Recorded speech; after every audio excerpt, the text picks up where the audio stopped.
So we're going to get to Lisa's question now. And so this question is addressed to you, Jamie. What tools do you use for budgeting? Because a lot of people use Google Sheets for their entire lives. They put all their money is tracked on Google Sheets, and it sometimes feels like there's got to be more advanced tools out there. But what can you tell us about that?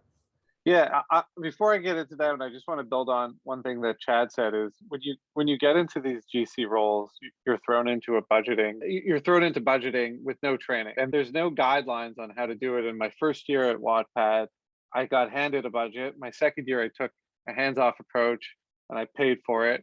And it was only my third year, which I finally figured out how to do it properly. If anyone on this panel is new to it or in a new role, and reach out to your peers. I wish I had done it earlier because you're treated as a function like everyone else and expected to know what to do.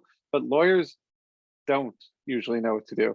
And that kind of goes into Lisa's question is what tools do you use? I use Google Sheets because the rest of the organization uses Google Sheets. If you're a lawyer and you're used to using word processing programs, you better get familiar with Google Sheets because that's also a training that lawyers don't often have. Everybody works off the same kind of spreadsheets. They're not going to say, oh, you're a lawyer, you're going to do your budgeting in Word. That just doesn't happen. Generally, lawyers in companies, from everything I've seen, you don't get to choose your budgeting software. You're along for the ride in a lot of ways. So it goes back to what Chad said, what I built on is that it's a learning process. And the sooner you reach out to peers, whether it's friends who are in-house in different capacities or mentors or whatnot, it's an underrated question to ask, like, how do you do it properly? Because it took me 3 years to figure out. And Fair enough. Just so everyone knows, there are some matter management tools out there. Feel free to message me about them. That, I guess, would be part of the budget if you ever do decide to